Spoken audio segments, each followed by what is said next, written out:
Amém. Glória a Deus, irmãos.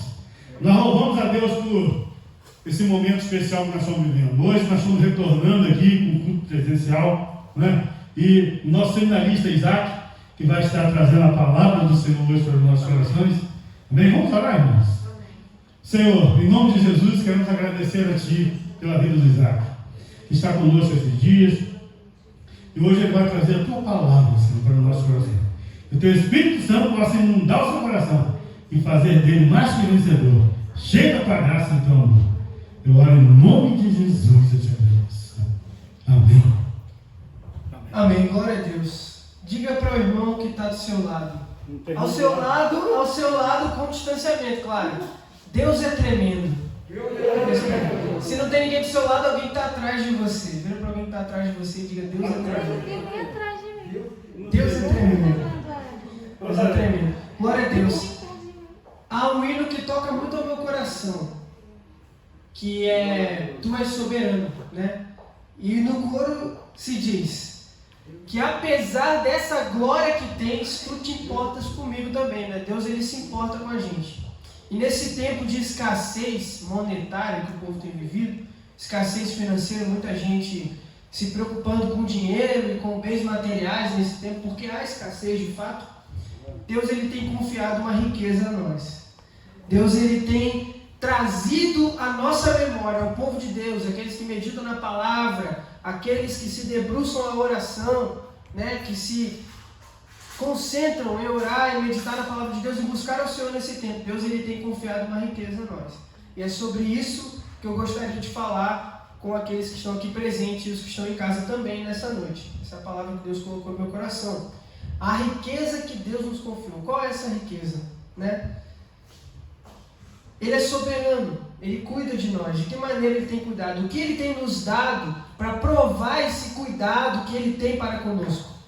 Vou convidar os irmãos a abrirem suas Bíblias no livro de 2 Timóteo, no livro de 2 Timóteo, capítulo 1.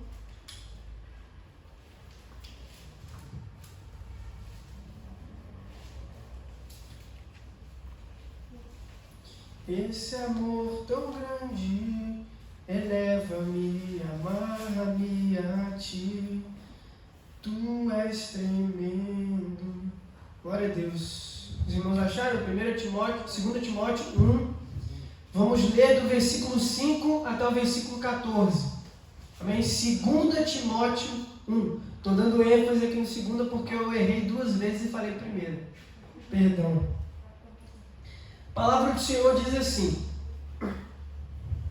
Lembro-me de sua fé sincera, como era a de sua avó, Lloyd, e de sua mãe, Eunice. Eu sei que em você essa mesma fé continua firme. Por isso, quero lembrá-lo de avivar a chama do dom que Deus lhe deu, quando impus minhas mãos sobre você.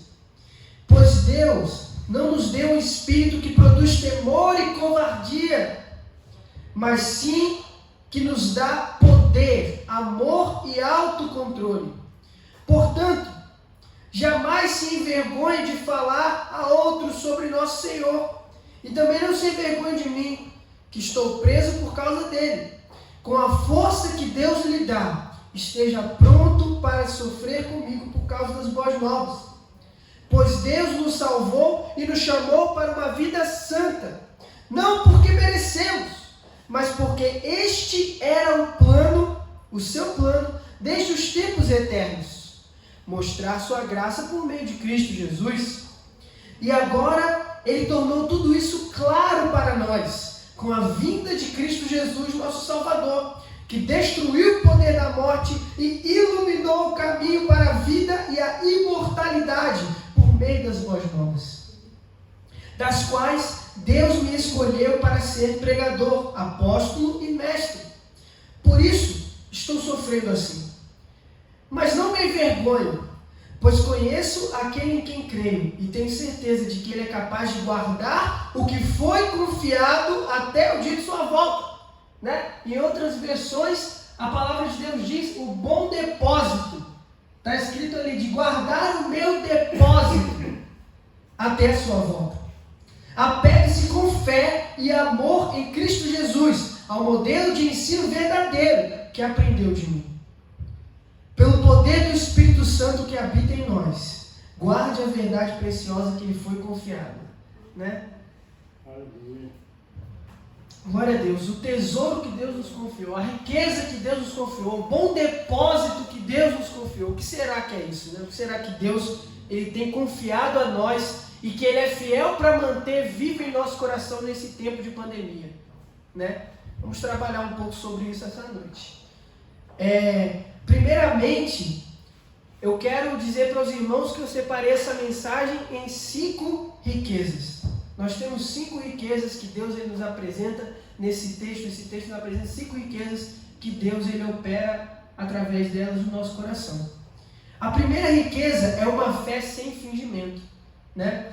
A palavra diz ali no versículo 5, Paulo ele relembra a Timóteo naquele tempo em que ele vivia um período turbulento. Pense em você, né? Sendo um jovem, assumindo uma grande igreja, você não tinha experiência com isso e você estava incumbido daquela situação. Querendo ou não, era um tipo de crise. Pode não ser a crise que a gente vive hoje, mas era algum tipo de crise.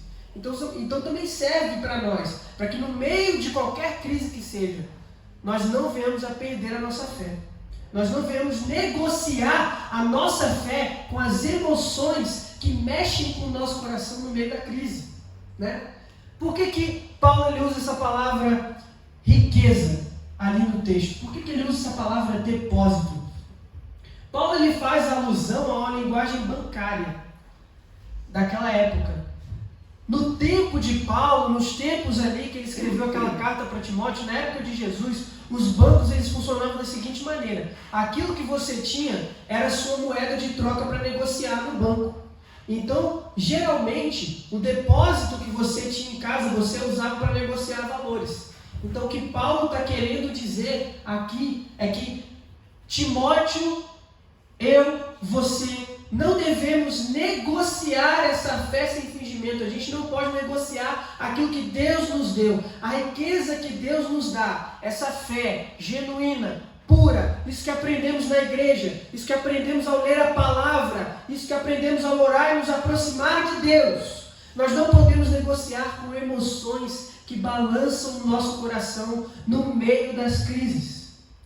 Quantas vezes no meio de uma crise você já não se pegou com vontade de desistir, de parar? O seu coração ele mexe com as suas emoções ali naquele momento, mas o que Deus quer dizer para nós nesse momento, nesta noite é: não ceda, não negocie a sua fé sem fingimento, não deixe as emoções balançar o seu coração e fazer você perder aquele depósito que Deus te deu. Não negocie aquilo que Deus plantou no seu coração num tempo de bonança, por se deixar levar pelo desespero no meio da crise.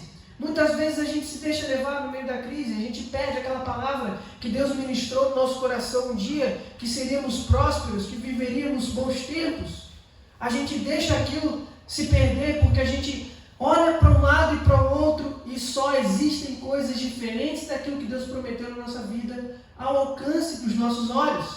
Mas o que Deus ele quer dizer para nós é que não devemos negociar. Espero que isso fique bem fincado no seu coração nessa noite, para que você não venha negociar o que Paulo ele fala através dessa linguagem bancária. Não use a riqueza que Deus te deu como uma riqueza humana para barganhas, para trocas. Você não vai ter uma coisa melhor no lugar daquilo que Deus te deu. Não adianta você trocar aquilo que Deus te deu achando que você vai ter algum lucro, alguma vantagem. Você vai ter perdas. A gente só tem perda quando a gente quer trocar algo passageiro por algo eterno. Não é possível eu pensar que vai ser vantajoso para mim. Amém? A segunda riqueza, Paulo fala sobre o dom de Deus. O dom de Deus que foi confiado a Timóteo quando ele impôs as mãos sobre ele. Esse dom de Deus, quando a gente vai ali no original, na linguagem, para buscar o que Paulo quer dizer com o dom de Deus, Paulo fala sobre o Espírito Santo que havia descido sobre a vida de Timóteo. O Espírito Santo, ele é aquele que nos conduz e nos mantém durante os momentos de crise. Né? a gente não pode negociar o dom de Deus que habita em nós. É inegável que todos nós, quando aceitamos a Jesus, nós recebemos o Espírito Santo. Nós recebemos de fato o Espírito Santo de Deus. Nós nos tornamos nova criatura quando aceitamos a Cristo em nosso coração e permitimos que Ele opere uma obra de salvação genuína em nosso coração. Nós recebemos o Espírito Santo. Esse é o dom que Deus te deu para suportar as adversidades. Esse é o dom que Deus te deu para que você possa resistir ao dia mau. Né? Jesus, fazendo a ponte aqui com as palavras do grande mestre, esses dias, abrindo um parêntese aqui, no seminário estudávamos sobre grandes mestres que houveram na história da humanidade, e Jesus indiscutivelmente foi o maior deles, né? Até por causa do tempo de ensino que Jesus levou para ensinar lições tão profundas. Jesus, como professor, ele levou 2 anos. Platão, para ser conhecido como mestre da filosofia, ele levou 50 anos ensinando. Jesus ensinou 2 anos e qualquer criança de 5 anos sabe quem é Jesus e não sabe quem foi Platão. Não é verdade? Jesus, ele marcou a história da humanidade. E uma das lições que Jesus deu para o nosso coração foi quando ele estava com os discípulos ali na ascensão dele aos céus. Ele iria subir e ele disse: eu vou subir, mas eu vou deixar um com vocês, que é o Consolador, o Espírito Santo, né? O mundo não pode vê-lo e nem recebê-lo, porque ele habita em vocês e estará com vocês para sempre. O dom que Deus te deu foi transformar o seu coração em habitação do Espírito Santo. Louve a Deus por isso, né? Aqui no versículo 8, ele fala para nós sobre a terceira riqueza, os benefícios da salvação de Cristo. Versículo 8 e versículo 9. Acompanhe comigo se tiver com a sua Bíblia aberta ainda. Paulo, ele diz assim: portanto, jamais se envergonhe de falar aos outros sobre nosso Senhor, e também não se envergonhe de mim que estou preso. Com a força que Deus lhe dá, esteja pronto para sofrer por causa das boas novas. Pois, aqui no versículo 9, que nos salvou e nos chamou com uma santa vocação, não segundo as nossas obras, mas segundo o próprio propósito e graça que foi dada em Cristo Jesus antes dos tempos dos séculos, antes dos séculos dos séculos. A minha versão é diferente, ela fala: nos salvou e nos chamou para uma vida santa, não porque merecemos, mas porque esse era o plano de Deus. Esse é o benefício. Esse é o benefício, a terceira riqueza, os benefícios da salvação. Jesus morreu na cruz por você, para que você possa viver uma vida santa. E o que eu quero dizer com uma vida santa no momento de crise, no momento de pandemia? Você não vive desesperado, deixando-se levar por qualquer vento, por qualquer mar, qualquer tempestade, porque a sua vida de santidade te leva a confiar em Deus, a acreditar que Ele é capaz de te manter firme como uma rocha. Glória a Deus, aleluia. Para honra e glória do nome dele. Ele morreu na cruz para isso, para que você pudesse viver essa vida. E o propósito pelo qual você vive é para mostrar aos outros homens que ainda não conheceram a Cristo a glória que esse Deus tem, de no meio da tempestade levantar sereno e dizer para o mar: acalma-te. É confiar nesse Deus. Isso é viver uma vida santa. Isso é viver uma vida de acordo com a palavra de Deus, tendo fé, cultivando essa fé, guardando esse bom depósito que Deus nos confiou, que é essa fé em nosso coração. Isso é graça. Isso é a graça de Deus. De fato, nós não merecíamos, mas esse era o plano de Deus, que vivêssemos nesse estilo de santidade. Né? Foi um dos lemas da nossa igreja há alguns tempos, santidade como estilo de vida, um lema inaugurado pelo Bispo Elisiário, grande homem de Deus. Hoje a gente está com, nem me lembro, rapaz, qual que colocaram hoje aí, mas lugar de novos começos, lugar de recomeço. Colocaram lugar de recomeço. Mas esse santidade como estilo de vida que o Bispo Elisiário pregava lá no início da nossa igreja, ele é um tema muito atual, benéfico e totalmente coerente. Porque Deus nos chamou para ter santidade como estilo de vida. O nosso estilo de vida é estilo santo, é um estilo que crê em Deus, é um estilo que acredita no Senhor dos Exércitos e no poder dele efetivo em nossas vidas. A quarta riqueza é a seriedade em pregar a mensagem do Evangelho.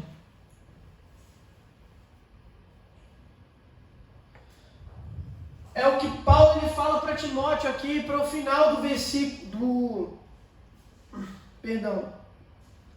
para o final dessa chave de versículos que a gente leu, do 5 ao 14.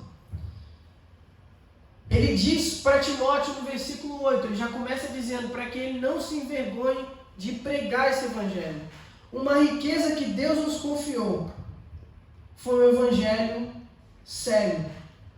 A gente tem que ter seriedade ao pregar, ao viver, ao compartilhar a palavra de Deus, porque isso é a verdade, é a mais pura verdade na história da humanidade.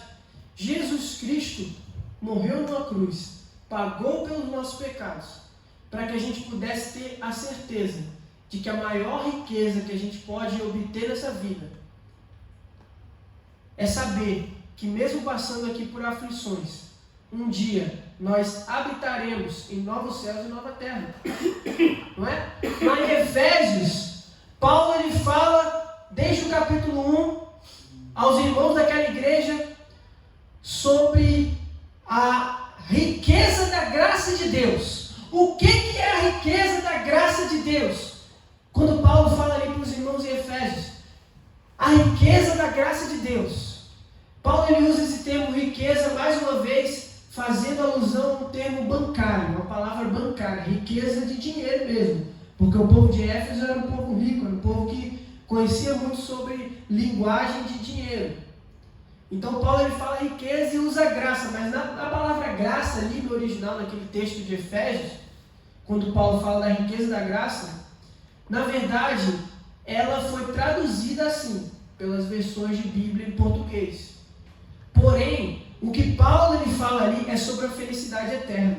No original tá isso, tá? Uma felicidade eterna. Então a riqueza da graça de Deus é a revelação de um tempo onde não haverá mais choro, não haverá mais dor, não haverá mais preocupações, não haverá mais pandemias, não haverá mais crises.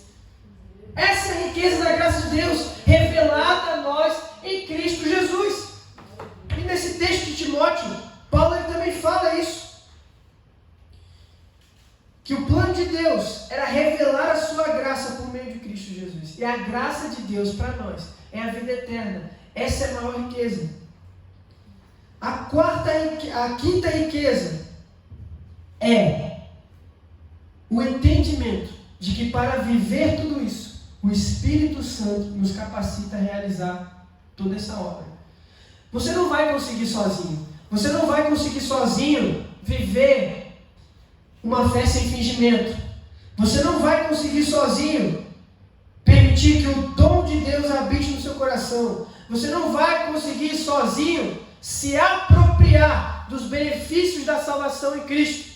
Você não vai conseguir sozinho pregar o Evangelho com seriedade. Você não vai conseguir sozinho ser capacitado pelo Espírito Santo, porque só o Espírito Santo pode te capacitar. E aí você já não está mais sozinho. Amém?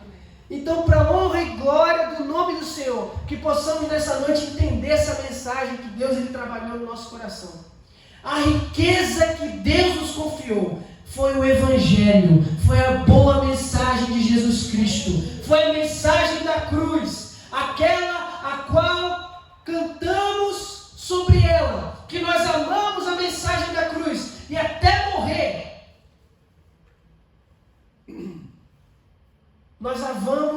nós vamos proclamá-la.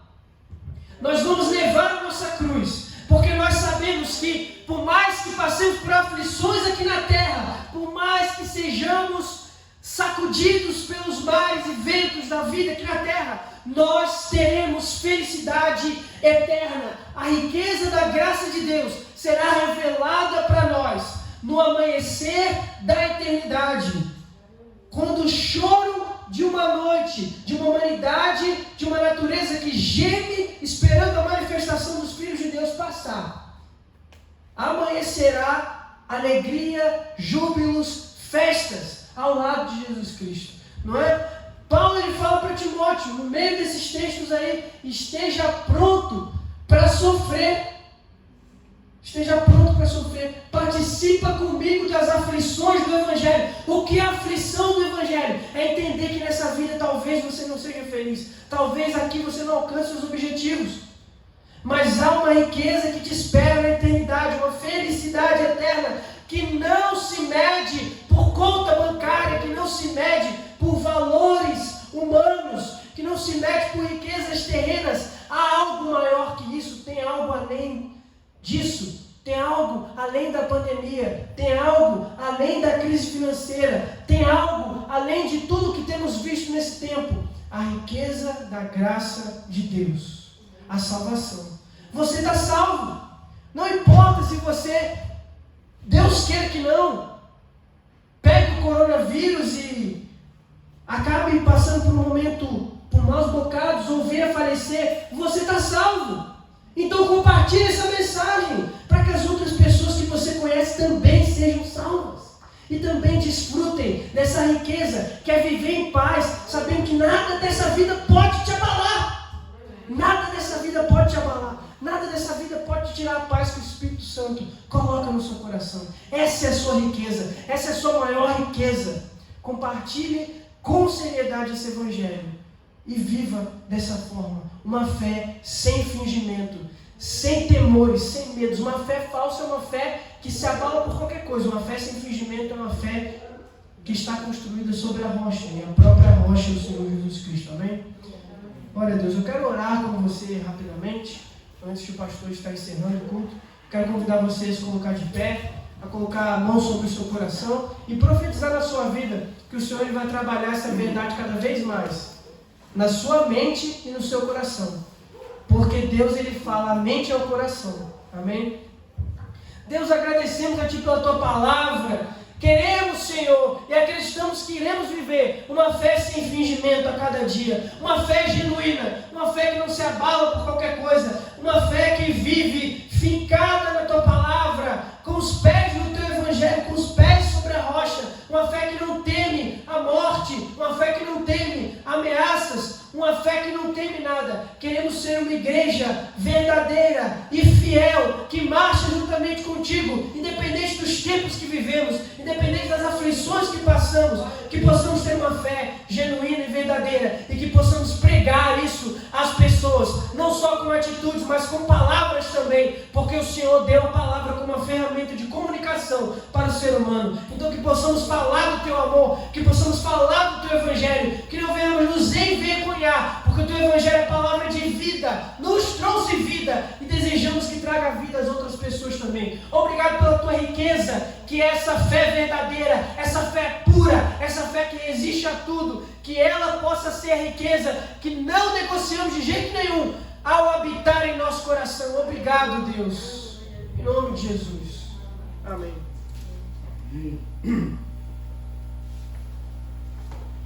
Glória a Deus, glória a Deus.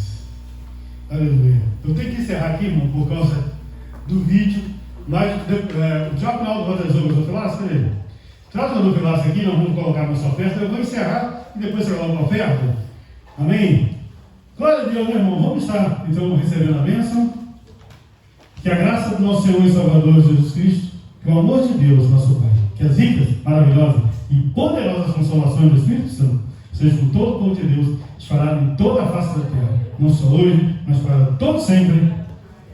Amém. Glória a Deus. Deus abençoe, irmãos, em nome de Jesus.